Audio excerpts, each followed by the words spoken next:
हे दोस्तों, पैसों को लेकर हमारी कंट्री में बहुत प्रॉब्लम हो रही है। ये बात सबको पता है, लेकिन सबको ये नहीं पता कि पैसों से रिलेटेड प्रॉब्लम आज दुनिया की हर बड़ी कंट्री में अलग अलग तरीके से होती जा रही है और आगे और होगी। हम सबको पता है कि चीजों के दाम पिछले कई सालों से बस बढ़ते ही जा रहे हैं, लेकिन हम सबको ये नहीं पता कि ऐसा एक्चुअल में हो क्यों रहा है या इससे बचने के लिए हमें क्या करना चाहिए। क्योंकि महंगाई का बढ़ते रहना रुकने वाला भी नहीं है और आने वाले टाइम में इन्फ्लेशन इतना ज्यादा बढ़ने वाला है कि नॉर्मल लोग अपनी नॉर्मल सैलरी से ठीक ठाक खाना भी नहीं खरीद पाएंगे। हम सब जानते हैं कि अमीर अमीर होता जा रहा है और गरीब होता जा रहा है, लेकिन हम सबको ये नहीं पता है कि एग्जैक्टली हो कैसे रहा है। और पता है सबसे बुरी बात क्या है कि ये सारे क्वेश्चंस के आंसर हम अच्छे से जानने की कोशिश भी नहीं करते। और यही इग्नोरेंस एक मेन रीजन है जिसकी वजह से हम इस सिस्टम के स्लेव बन के रह गए हैं, जो चीजें सुधारने के लिए कुछ भी नहीं कर पा रहा। इसीलिए आज के और आने वाले वीडियोस में मैं आपको पैसों को लेकर, हमारे मॉनेटरी सिस्टम को लेकर और वर्ल्ड इकोनॉमी के कुछ ऐसे सीक्रेट्स और आंसर्स बताऊंगा जिनका पता होना हम सबके लिए हद से ज्यादा जरूरी है। क्योंकि ये सीक्रेट्स का ना पता होना आज हम सबकी जिंदगी पे बहुत ज्यादा नेगेटिव इंपैक्ट कर रहा है और आगे और बहुत ज्यादा करेगा।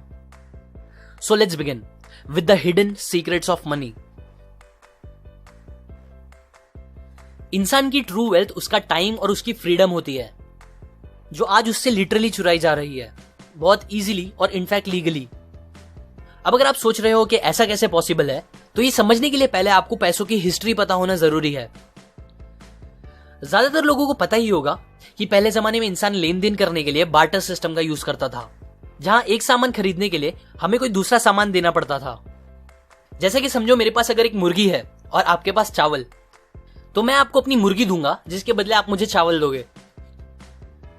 यह सिस्टम ठीक था, पर इसमें बहुत कॉम्प्लिकेशंस और प्रॉब्लम हो जाती थी। फिर लोगों ने कुछ अलग सोचना स्टार्ट किया। उस टाइम भी सबको पता था कि सोना एक कीमती चीज होती है, इसीलिए फिर लोगों ने सोने और चांदी के पैसे बना के उनसे बिजनेस करना स्टार्ट कर दिया। अब क्योंकि बहुत बार ज्यादा सोना अपने पास रखना और उसे लेके घूमना एक फिक्र करने वाली बात हो जाती थी, उसके वजन और चोरी के डर से, इसीलिए कुछ सोनार और दूसरे लोगों ने इसमें एक बिजनेस अपॉर्चुनिटी देखकर एक सोल्यूशन निकाला। उन्होंने लोगों से कहा कि तुम अपना सोना हमारे पास रखा दो, हम उसे गार्ड करके एकदम सेफ रखेंगे अपने पास, और बस उसके बदले आप हमें एक छोटी सी फीस दे देना। सबको ये आइडिया काफी अच्छा लगा, सो लोगों ने अपने अपने सोने उनके पास रखाना स्टार्ट कर दिए, जिसके बदले वो सोनार उन्हें एक IOU दे देता था। IOU और कुछ नहीं, बस एक कागज था जिसमें लिखा होता था कि मेरे पास आपका इतना सोना रखा हुआ है। सिंपल वर्ड्स में आप उसे सोने की रसीद भी बोल सकते हो, जिसे दिखाकर वो लोग अपना सोना कभी भी वापस लेके जा सकते थे। इसी तरह ये सिस्टम एकदम अच्छे से चलने लगा। लेकिन फिर कुछ टाइम बाद सोनार लोगों को एक अजीब बात रियलाइज हुई कि ये सिस्टम बनाने के बाद अब ऑलमोस्ट कोई भी इंसान अपना सोना लेने वापस नहीं आ रहा था और सबने उन रसीद से ही बिजनेस करना स्टार्ट कर दिया था, क्योंकि सबको यकीन हो गया था कि रसीद है मतलब सोना भी होगा ही। अब ये चीज समझने के बाद सोनार लोगों को लालच आ गई और फिर उन्होंने गलत काम करना स्टार्ट कर दिया।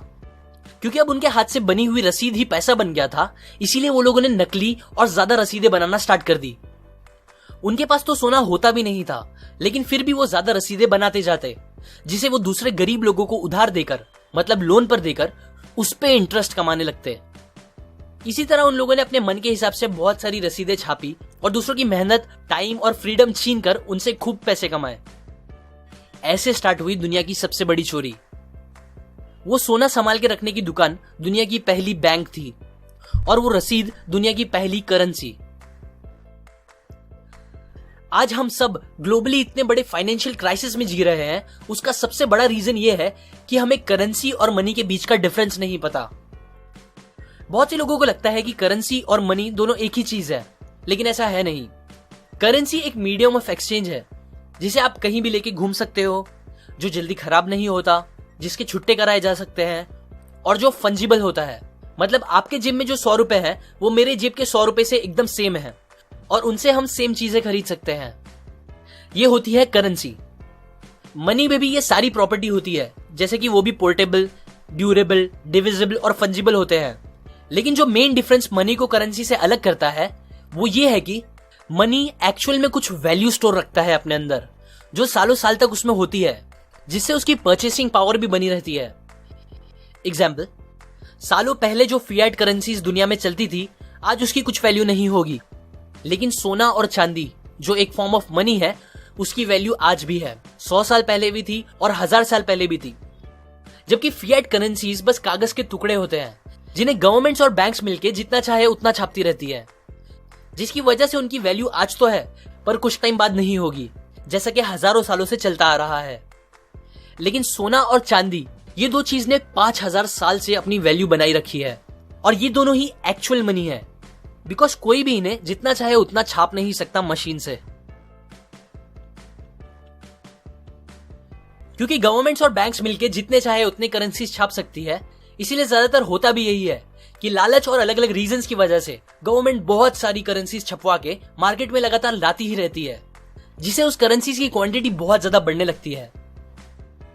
अभी अगर आपको लग रहा है कि क्या फर्क पड़ता है, ज्यादा करेंसी होना मतलब अच्छा ही है, ज्यादा नोट मतलब ज्यादा पैसे, तो आप गलत सोच रहे हो। क्योंकि महंगाई बढ़ते रहने का मेन रीजन और डेफिनेशन यही है कि करेंसीज की सप्लाई बढ़ते जाना। जितनी ज्यादा करेंसीज बढ़ेगी कंट्री में, उतना ज्यादा चीजें महंगी होती जाएगी। एग्जाम्पल, समझो एक पुल है, लेकिन ये नॉर्मल पानी का पुल नहीं है बल्कि करेंसीज का पुल है, और उसमें एक बड़ा सा स्पॉन्ज रखा हुआ है जो कि है चीजों के दाम। सो होता यह है कि जैसे जैसे करेंसीज बढ़ने लगती है, चीजों के दाम भी उसे सोख के खुद भी बढ़ते जाते हैं। फिएट करेंसीज का ये गेम बैंक्स के कॉन्फिडेंस और हमारे लैक ऑफ नॉलेज की वजह से चल रहा है।